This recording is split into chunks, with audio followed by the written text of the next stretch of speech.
What's up, guys? Hope you've been playing some solid pickleball lately. Today we're looking at the new 6-0 paddle, the Ruby, which comes in at $180 with discount code Briones PB at checkout.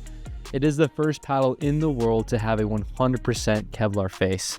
Is this new Kevlar face going to be the new standard for pickleball, or is it just a trend? Could the Ruby be my new go-to paddle? I don't know. Stay tuned to the end to find out.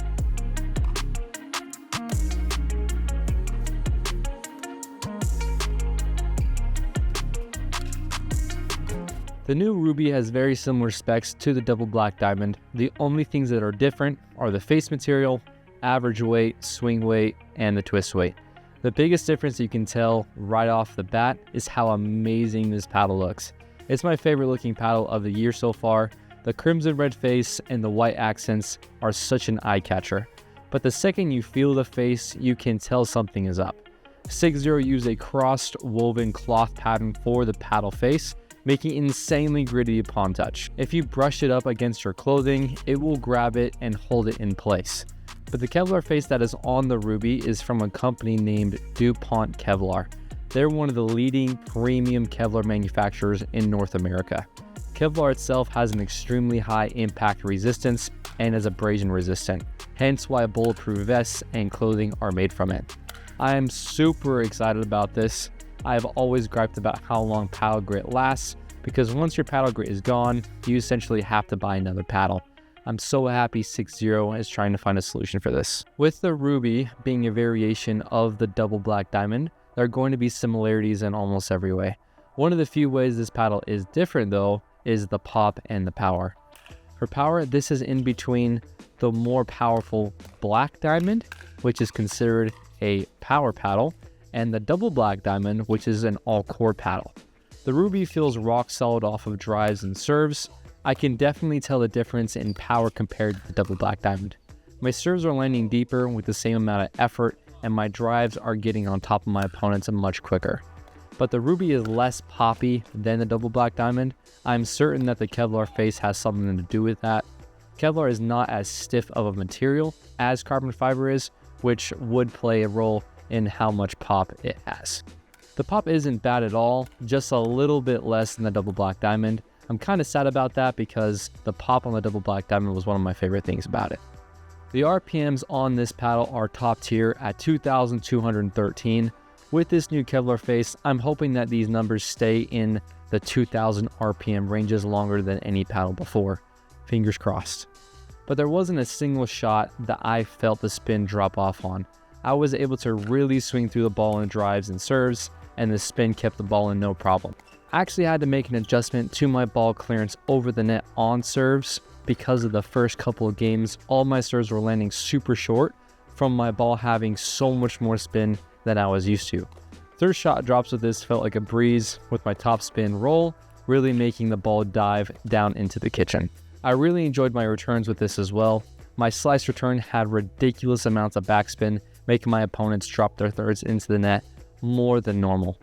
But my favorite shot with this paddle was my speed ups off of the bounce at the kitchen line. I was able to swing harder than normal and thread the needle in between players and have the ball land just inside the line.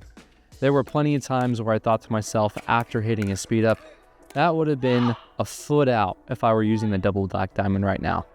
This paddle gets 200 more RPMs than the double black diamond, which is a significant difference. It was very apparent when playing with the double black diamond and the Ruby side by side. I love the control I get when playing with the Ruby.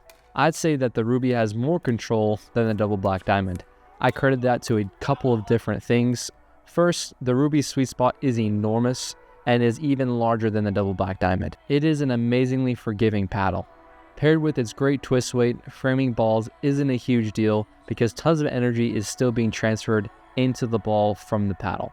Second, the Kevlar gives you a more muted feel than the carbon fiber on the double black diamond, giving you more of an airy sensation when hitting the ball. When taking small compact strokes like thirds and dinks, you can tell this paddle has solid dwell time and you can feel it really sink into the paddle. The spin on this paddle is legit. It really reminded me of a tennis racket with how much shape I'm able to put on the ball with every shot. Having great spin is a pillar of what makes up good control in a paddle. This is easily one of my favorite paddles to dink with. It makes me feel like I have more time in the kitchen and helps me play smoother and more fluid. It gives me tons of confidence because I know I don't have to hit the sweet spot dead center every time to hit a good shot.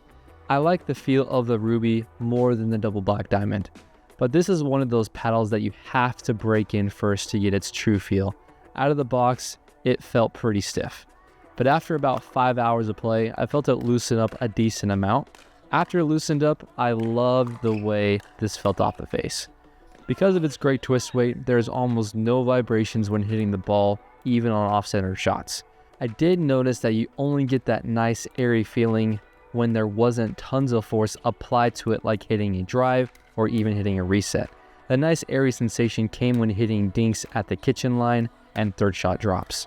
I really enjoyed that aspect of the paddle because at higher speeds, you definitely want more stability than a cushy, unstable feeling.